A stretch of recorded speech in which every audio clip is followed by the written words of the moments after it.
فتعجب الناس من مثل هذا الاستهزار في ذلك الموقف الحرج، اس مشکل موقف میں اس قسم کے استہزار پر لوگ بڑے ششدر رہ گئے، بڑے حیران رہ گئے کہ باب بن احمد نے بڑا عمدہ کا نقطہ نکالا ہے اور یہ لوگ جو ہیں قتل ہونے سے بچ گئے ہیں۔ تو ان کا مفہوم مطلب یہ تھا کہ حیشات کے اندر یعنی شور و غل کے اندر اور بلوے کے اندر اگر کوئی قتل ہو جاتا ہے تو اس قسم کا قصاص نہیں آتا، اس میں دیت لازم ہوتی ہے۔ قصاص مفہوم ہے، قصہ ہے جو صاحب کتاب نے یہاں بیان کیا ہے، یعنی ضمنی طور پر ایک لطیفہ تھا جو انہوں نے نقل کیا ہے لفظ حیشات کے مفہوم کو واضح کرنے کے لیے کہ حیشات کا مطلب یہ ہے کہ بازاری قسم کی آوازیں کسنا، شور و غل کرنا، اسی طرح اور اس کے اندر بلوا ہوتا ہے۔ اس قسم کی جو باتیں ہیں طالب علم کے شان نہیں ہے، طالب علم کو چاہیے کہ اس قسم کی باتوں سے وہ بچا رہے۔ اگلی جو نصیحت شیخ نے فرمائی ہے انتہائی اہم ہے، التحلی بالرفق، یعنی نرمی کو کہ اپنانا چاہیے، نرمی سے آراستہ ہونا چاہیے۔ یہ بھی بہترین ایک زیور ہے طالب علم کا، کیونکہ نرمی انسان کو نرم بناتی ہے، اچھا بناتی ہے، خوبصورت بناتی ہے۔ اللہ کے نبی علیہ السلام نے فرمایا تھا نا، ان اللہ رفیق یحب الرفق فی الامر کلہ، صحیح بخاری کے اندر یہ حدیث موجود ہے کہ بے شک اللہ بھی نرم ہے اور تمام معاملات کے اندر نرمی کو پسند کرتا ہے۔ یہ نصیحت ایک طالب علم کے اندر بھی ہونی چاہیے، معلم استاد کے اندر بھی ہونی چاہیے۔ نرمی جو ہے انتہائی ضروری ہے، اور حدیث میں آتا ہے ما کان الرفق فی شیء الا زانہ ولا نزی من شیء الا شانہ، کہ نرمی جس چیز میں ہوتی ہے، جس انسان میں ہوتی ہے، اس کو خوبصورت بنا دیتی ہے، اور جس چیز سے نرمی کو کھینچ لیا جاتا ہے اس کو بھدا بنا دیتی ہے۔ رسول کریم علیہ السلام کے بارے میں آتا ہے نا، وَلَوْ كُنْتَ فَظًّا غَلِيظَ الْقَلْبِ لَانفَضُّوا مِنْ حَوْلِكَ فَاعْفُ عَنْهُمْ وَاغْفِرْ لَهُمْ۔ اے نبی، اگر آپ سخت مزاج ہوتے تو یہ سارے صحابہ ہیں آپ سے دور بھاگ جاتے، لیکن نبی کریم انتہائی نرم تھے، خلق عظیم پر فائز تھے، اور آپ کی نرمی کا نتیجہ تھا کہ لوگ آپ کے قریب رہا کرتے تھے۔ اس لیے شیخ نے یہاں نصیحت فرمائی ہے التزم الرفق فی القول، کہ اپنی گفتگو کے اندر آپ نرمی کو لازم پکڑ لیں۔ ایک طالب علم کو چاہیے جب گفتگو کرے نرم گفتگو ہو، اپنے اساتذہ کے سامنے، اپنے بڑوں کے سامنے، اپنے والدین کے سامنے گفتگو کرے، نرمی کے ساتھ گفتگو کرے، پتہ چلے کہ واقعی یہ شرعی طالب علم ہے اور دین کا علم حاصل کرنے والا ہے۔ مجتنبا الکلمۃ الجافیہ، سخت قسم کے کرخت قسم کے جو الفاظ ہیں اس سے بچتے ہوئے، یہاں مجتنبا یہ حال بن رہا ہے، یعنی جو سخت قسم کے جو کلمات ہیں اس سے بچتے ہوئے آپ نے نرمی کی گفتگو کو آپ نے لازم پکڑنا ہے۔ فإن الخطاب اللین یتألف النفوس الناشزہ، کیوں؟ اس لیے کہ جو نرم گفتگو ہوتی ہے یہ متنفر لوگوں کو بھی جوڑ دیتی ہے، آپس میں ملا دیتی ہے۔ نرم گفتگو سے انسان دوسروں کو اپنے قریب کر لیتا ہے۔ رسول کریم کی مثالیں موجود ہیں، آپ کی سیرت میں بہت ساری مثالیں موجود ہیں کہ نرم گفتگو سے دور دور والے جو لوگ تھے وہ قریب ہو جاتے ہیں۔ متکاثرہ، باقی اس کے متعلق کتاب و سنت کے دلائل بکثرت موجود ہیں، آپ حدیث مبارکہ پڑھ کے دیکھ لیں اور اس طرح سیرت کی کتابیں پڑھ کے دیکھ لیں، بہت سارے آپ کو دلائل مل جائیں گے۔ اس لیے ضرورت اس امر کی ہے، ایک طالب علم کو چاہیے کہ اپنے اندر نرمی، نرم مزاجی کو پیدا کرے۔ بد اخلاقی، بد مزاجی، کرخ لہجہ یہ انسان کو بھدا بناتا ہے، لوگ بھی نفرت کرتے ہیں۔ ایک طالب علم اگر اس کے اندر نرمی ہے تو سارے اس کی عزت و تعظیم کریں گے۔ ایک عالم معلم اس کے اندر نرمی ہے، لوگ اس کی تعظیم کریں گے۔ آخری جو نصیحت ہے شیخ رحمہ اللہ نے، یا آخری نصیحت سے پہلے جو نصیحت ہے التأمل، غور و فکر کرنا۔ ایک طالب علم کو چاہیے کہ جو پڑھ رہا ہے اس میں غور و خوض کرے۔ التحلی بالتأمل، شیخ فرماتے ہیں کہ غور و فکر کے ساتھ اپنے آپ کو آراستہ کرنا، یہ بھی ایک انتہائی اہم خوبی ہے جو ایک طالب علم کے اندر ہونی چاہیے۔ فإن من تأمل أدرک، جو غور و فکر کرتا ہے وہ مقصد کو پا لیتا ہے۔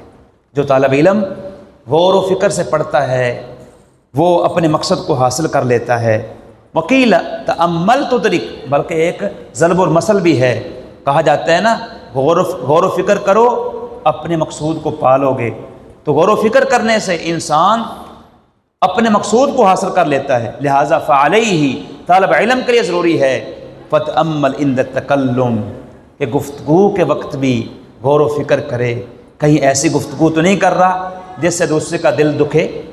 بما لا تتکلم، آپ کیا گفتگو کر رہے ہیں، کیا بول رہے ہیں، آپ کا بول کیسا ہے، وما ہی عائدتہ، اور اس کا انجام کیسا ہوگا۔ اس لیے بولنے سے پہلے تولیں کہ آپ کی گفتگو کیا ہے، آپ کس قسم کی گفتگو کر رہے ہیں۔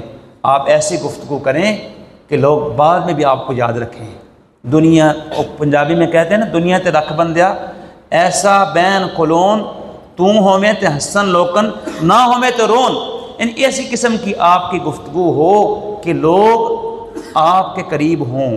وتحرز فی العبارہ والاداء دون تعنت او تحزلق، کہ آپ اپنی تعبیر کے اندر احتیاط کریں، اپنی گفتگو کے اندر، عبارہ سے مراد تعبیر، گفتگو، اس میں احتیاط کریں، اور اپنے اسلوب کے اندر بھی احتیاط کریں، دون تعنت، بغیر کسی سختی کے اور بغیر کسی چلاکی اور ہوشیاری کے آپ کی گفتگو کے اندر سختی نہ ہو، آپ کی گفتگو کے اندر چلاکی نہ ہو، ہوشیاری نہ ہو۔ تعنت کہتے ہیں سختی، سخت جو جملے بولتے ہیں، یہ جو لفظ ہے آنت سے نکلا ہے اور سے نکلا ہے، تو اس کا معنی ہے اس کے اندر چلاکی نہ ہو، اور اسی طرح ہوشیاری کے کلمات نہ ہوں۔ وتأمل عند المذاکرہ، بلکہ مذاکرہ کے وقت بھی آپ غور و فکر کریں۔ جب آپ اپنے ساتھی کے ساتھ بیٹھ کر کے مطالعہ کر رہے ہیں، غور و فکر کے ساتھ پڑھیں۔ جب اپنے ساتھی کے ساتھ آپ مناظرہ کر رہے ہیں، پھر بھی غور و فکر کریں، کہیں ایسی بات نہ ہو کہ دوسرے کو کیا ہے وہ متنفر کر دے۔ کیف تختار القالب المناسبہ للمعنی المراد، کہ معنی مراد کی ترجمانی کے لیے آپ کس قسم کا انداز گفتگو اپنا رہے ہیں۔ قالب کا معنی انداز اپنا رہے ہیں، کیسا اپنا رہے ہیں، یعنی اپنے گفتگو کو، اپنے معنی مقصود کو دوسروں تک پہنچانے کے لیے آپ کی گفتگو کیسی ہے۔ وتأمل عند سوال سائل، اور بالخصوص جب سائل سوال کر رہا ہو اس وقت بھی غور و فکر سے سنیں وہ کیا کہہ رہا ہے۔ کیف تتفہم السؤال علی وجہہ، کہ کس طرح آپ اصل مقصود کو، سوال کو سمجھ پاتے ہیں۔ یہ نہ ہو کہ سوال آپ نے سمجھا نہیں ہے، جواب آپ اور دے رہے ہیں، ایسے نہیں ہونا چاہیے۔ حتی لا یحتمل وجہین، حتیٰ کہ اس سوال کی دو صورتیں نہ بن جائیں۔ سوال تو ایک تھا لیکن صورتیں دو بن رہی، اسی طرح۔ تو مطلب یہ ہے کہ انتہائی غور و فکر سے ہر کام کرے انسان۔ ایک طالب علم پڑھے تو غور و فکر کے ساتھ پڑھے، مذاکرہ کرے غور و فکر کے ساتھ مذاکرہ کرے، سوال کسی کا سنیں غور و فکر کے ساتھ سنیں۔ تو اس قسم کی جب چیزیں انسان کے اندر ہوگیں تو وہ بہترین ایک طالب علم کہلائے گا۔ بالخصوص بولنے سے پہلے وہ غور و فکر کرے کہ میرے مد مقابل کون ہے، استاد ہیں ان کے ساتھ گفتگو کس طرح کرنی ہے، والدین ہیں ان کے ساتھ گفتگو کس طرح کرنی ہے، چھوٹے ہیں ان کے ساتھ گفتگو کس طرح کرنی ہے۔ تو اس قسم کا انداز ایک طالب علم کے اندر ہوگا تو یہ خوبی انسان کو اچھا بنائے گی۔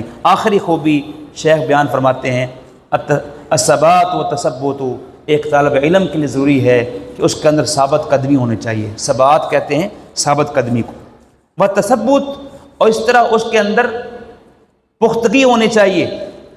ایک طالب علم کے اندر ثابت قدمی بھی ہو، پختگی بھی ہو، یہ دونوں صفات انتہائی ضروری ہیں۔ تحلی بالثبات والتثبت، ایک طالب علم کو چاہیے وہ ثابت قدمی اور اسی طرح پختگی کے ساتھ اپنے آپ کو آراستہ کر لے، لا سیما فی الملمات والمہمات، بالخصوص مصائب اور مشکلات کے وقت ایک انسان کو ثابت قدم رہنا چاہیے۔ پڑھنے کے لیے آیا ہے، مصائب آ جاتے ہیں، مشکلات آ جاتی ہیں، ثابت قدمی کا مظاہرہ کرے۔ یہ نہیں ہے کہ تھوڑی سی مصیبت آئی، کھانا نہیں ملا ہے، اس مدرسے کو چھوڑ کے اگلے مدرسے میں چلا گیا، وہاں نہیں ملا اگلے مدرسے میں چلا گیا۔ اس طرح کوئی کتاب پڑھ رہا ہے، ایک کتاب شروع کی ہے اس کو چھوڑ کر کے متن قطر النداء شروع کر دیے، پھر الفیہ شروع کر دیے ہیں۔ اس طرح دیگر کتابیں ایک ابھی مکمل نہیں ہوئی ہے دوسری شروع کر دی ہے، نہیں، ثابت قدمی کے ساتھ ایک کتاب کو مکمل کریں، پھر دوسری کو مکمل کریں، پھر تیسری کو مکمل کریں۔ اس کے اندر کیا ہے، آپ ثابت قدمی کا مظاہرہ کریں۔ ایک کلاس پڑھی ہے پھر دوسری میں چلے گئے، تیسری میں چلے گئے، ثابت قدمی کے ساتھ پڑھیں۔ یہ نہیں ہے کہ تھوڑا ادھر پڑھ لیا پھر اسی طرح بعض بچوں کو یہ عادت ہوتی ہے کہ ایک استاد کے ساتھ پڑھ رہے ہیں، تھوڑا سا پڑھا ہے، اس کو چھوڑ کے دوسرے استاد کے پاس چلے گئے، پھر تیسرے کے پاس چلے گئے، چوتھے کے استاد کے پاس چلے گئے، یہ اچھا نہیں ہے۔ ہاں یہ تو ٹھیک ہے، ایک شیخ فقہ کا ہے، ایک حدیث کا ہے، یہ تو ٹھیک ہے، لیکن استاد بدلتے رہنا، مدارس بدلتے رہنا، یہ اچھی باتیں نہیں ہیں۔ شیخ فرماتے ہیں کہ اپنے اندر ثابت قدمی پیدا کریں اور آپ کے اندر پختگی ہو۔ وطی الساعات ومنہ الصبر والثبات فی التلقی، اسی سے کہتے ہیں کہ حصول علم کے اندر بھی صبر ہو اور ثابت قدمی کا مظاہرہ ہو۔ یعنی جب آپ علم حاصل کرنے کے لیے کسی مرکز کا رخ کرتے ہیں، کسی جامعہ میں جاتے ہیں، آپ کے اندر کیا ہو؟ صبر و تحمل ہو، ثابت قدمی ہو۔ یہ نہ ہو کہ آپ جلدی جلدی کے آئیں پھر اور کسی مدرسے میں چلے گئے۔ وطی الساعات فی الطلب علی الشیوخ، اور شیوخ سے علم حاصل کرنے کے لیے کئی گھڑیاں صرف کرنا، کئی گھنٹے صرف کرنا، اس میں بھی صبر ہو، اس میں بھی ثابت قدمی ہو۔ یہ نہیں ہے کہ تھوڑا سا پڑھا استاد جی بس کریں جی اب کیا ہے ٹائم ختم ہو گیا، نہیں، بلکہ کئی ساعات کو صرف کرنا چاہیے۔ ہمارے طالب علم کے اندر کیا ہے، یہ تن آسانی آ چکی ہے، تھوڑا سا پڑھا ہے بس کروا دیتے ہیں بس، بلکہ طالب علم وہ ہوتا ہے کہ جو شوق رکھتا ہے، ذوق رکھتا ہے، اس کے اندر ثابت قدمی ہوتی، کیونکہ شیخ آگے فرماتے ہیں فَإِنَّ مَنْ ثَبَتَ نَبَتَ، ایک مقولہ ہے، ایک ضرب المثل ہے کہ جو ثابت قدم رہتا ہے وہی پروان چڑھتا ہے۔ جو انسان طلب علم کی زندگی کے اندر ثابت قدم رہتا ہے، ایسے لوگوں کو ہم نے دیکھا ہے وہ عالم بنے ہیں، اور جو شروع سے ہی پڑھنے کے دوران ہی چھوڑ جاتے ہیں، پھر وہ کھیتی باڑی کرتے نظر آتے ہیں، یا مزدوری کر رہے ہوتے ہیں، یا کسی کارخانے میں کام کر رہے ہوتے ہیں۔ لیکن جو طالب علم ثابت قدمی کے ساتھ پڑھتا ہے، دل جمی کے ساتھ پڑھتا ہے، وہ کامیاب ہوتا ہے۔ شاعر نے کہا ہے نا، مٹا دے اپنی ہستی کو اگر کچھ رتبہ چاہیے، کہ دانہ خاک میں مل کر گل و گلزار بنتا ہے۔